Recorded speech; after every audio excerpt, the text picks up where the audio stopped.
I'm going to spread the news about the Florida boys. Shove it over. Hey, hey, can't you line it? Oh, shack-a-lack-a-lack-a-lack-a-lack-a-lack. Can't you move it? Hey, can't you try? Eat him up whiskers, he won't shave. Eat him up body lice, he won't bathe. Shove it over. Hey, hey, can't you line it? Oh, shack-a-lack-a-lack-a-lack-a-lack-a-lack. Can't you move it?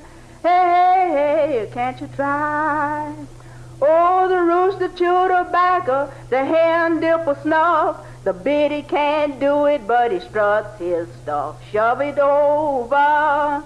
Hey, hey, hey, can't you line it? Oh, shack-a-lack-a-lack-a-lack-a-lack-a-lack. Can't you move it? Hey, hey, hey, can't you try? My name is Zora Neale Hurston. I am colored, but I offer nothing in the way of extenuating circumstances except for the fact that I'm the only Negro in the United States whose grandfather on the mother's side was not an Indian chief. I remember the very day I became colored. Up to my 13th year, I lived in the little Negro town of Eatonville, Florida. It is exclusively a colored town. The only white people I knew passed through town, going through or coming from Orlando. The native whites rode dusty horses. The northern tourists tugged down the sandy village road in automobiles. The town knew the southerners and never stopped cane chewing as they passed. But the northerners was something else again.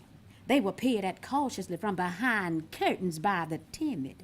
The more venturesome ones would come out on the front porch and watch them as they go past, and they got just as much pleasure out of the tourists as the tourists got out of the village.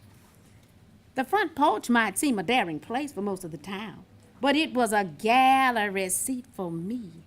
My favorite place was atop the gatepost. Proscenium box for a born first nighter. Not only did I enjoy the show, I did not mind the actors knowing that I liked it. I'd usually speak to them in passing. I'd wave, and when they'd return my salute, I'd say something like this: "Howdy do? Well, I thank you. Where you going?" Automobile or the horse would usually pause at this. And after a quick exchange of compliments, I might go piece of the way with them, as we say in far East Florida. But if one of my family happened to come up front in time to see me, of course all negotiations would be rudely broken off. But even so, it is clear that I was the first. Welcome to our state, Floridian, and I hope the Miami Chambers of Commerce will please take notice. Now, during this period, white people differed from colored to me only in the fact that they rolled through the town and never lived there. They loved to hear me speak pieces and sing, and wanted to see me dance the Parse-Mila, and gave me generously of their small silver for doing these things, which seemed strange to me, for I wanted to do them so much that I needed bribing to stop, only they didn't know it. The colored people gave no dimes. They deplored any joyful tendencies in me, but I was their Zora, nevertheless. I belonged to them, to the nearby hotels, to the county. Everybody's Zora. But change came in the family when I turned 13. I was sent to school in Jacksonville. I left Eatonville, the town of oleanders, as Zora. When I disembarked from that riverboat in Jacksonville, she was no more. It seemed I had suffered a sea change. I was not Zora of Orange County anymore. I was now a little colored girl. I found out in certain ways, in my heart as well as in the mirror. I became a fast brown, warranted not to rub nor run.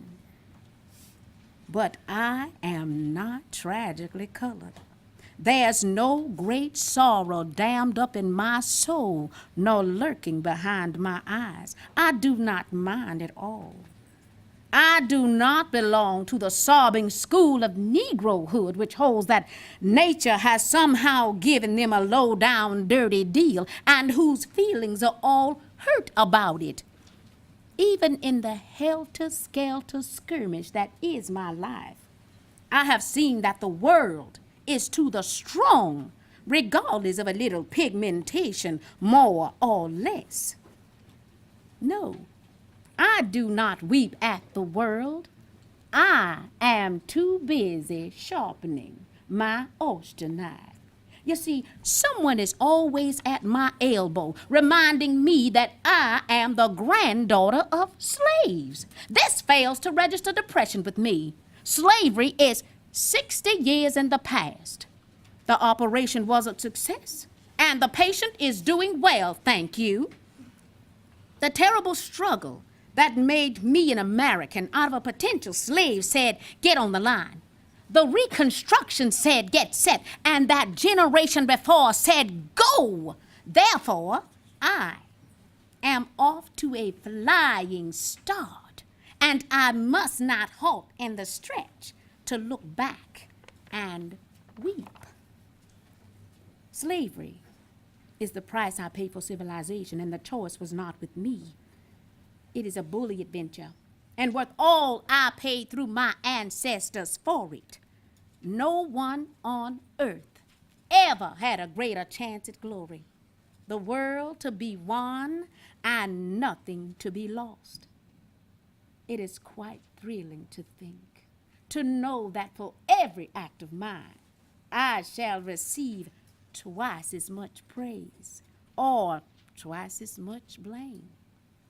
It is quite exciting to be the center of the national stage, with the spectators not knowing whether to laugh or weep.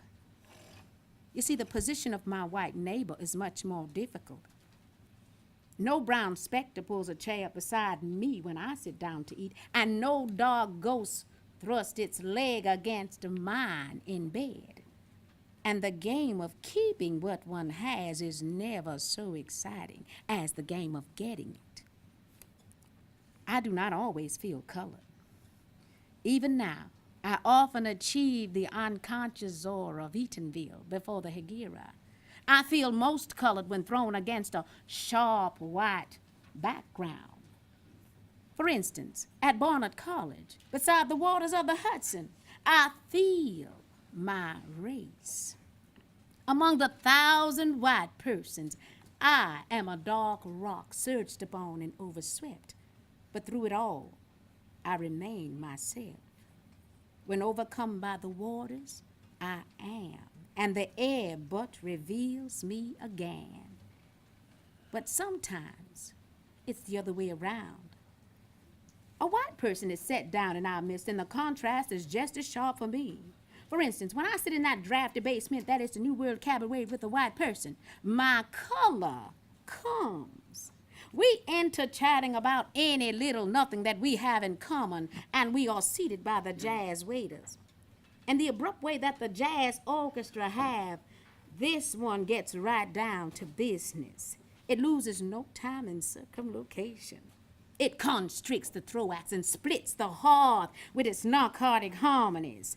Oh, this orchestra grows rambunctious and rears on its hind legs and attacks the tonal veil with primitive fury. I follow those heathen. I follow them exultingly. I dance wildly inside myself and yell and I whoop and I shake my asagi above my head and hurl it true to the mark. Yeah! I am in the jungle and living in the jungle way. My face is painted red and yellow and my body is painted blue. My pulse is throbbing like a war drum. I want to slaughter something. Give pain, give death to what I do not know. But the piece ends.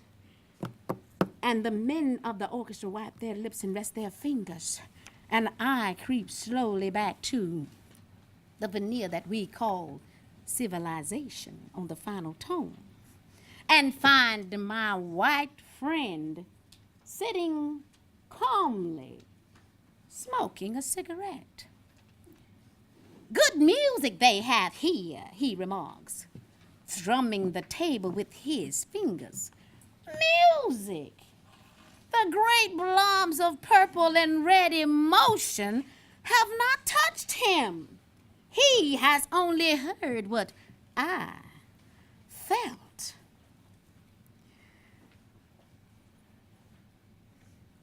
I see him but dimly across the ocean and the continent that has fallen between us. He is so pale in his whiteness then, and I am so colored. But at certain times, I have no race. I'm just me. When I set my hat at a certain angle and saunter down 7th Avenue, Harlem City, feeling as snooty as the lion in front of the 42nd Street Library, for instance. So as far as my feelings are concerned, Peggy Hopkins Joyce on the Boulay Mish with her gorgeous ringlets, stately carriage, and knees knocking together in the most aristocratic manner has nothing on me. The cosmic Zora emerges. I belong to no race nor time. I am the eternal feminine with its string of beads. And I have no separate feelings about being an American and color. I'm merely a fragment of the great soul that surges within the boundaries. My country, right or wrong. Sometimes, yes, I feel discriminated against, but it doesn't make me angry. It merely astonishes me. How can any deny themselves the pleasure of my company? It's beyond me. But in the main, I feel like a brown bag of miscellany propped against a wall with other bags, red, white, and yellow. Pour out the contents, and there's discovered a jumble of things priceless and worthless.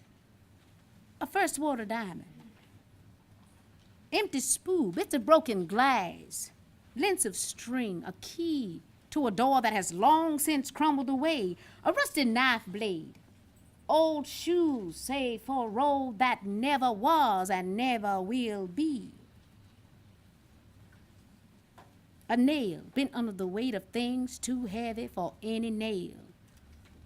A dried flower or two still a little fragrant. In your hand is the brown bag. On the ground before you is the jumble it held. So much like the jumble in the other bags. Could they be emptied, that all might be dumped into a single heap, and the bags refilled again without altering the contents of any greatly? A bit of colored glass, more or less, wouldn't matter. Perhaps that is how the great stuffer of bags filled them in the first place. Who knows?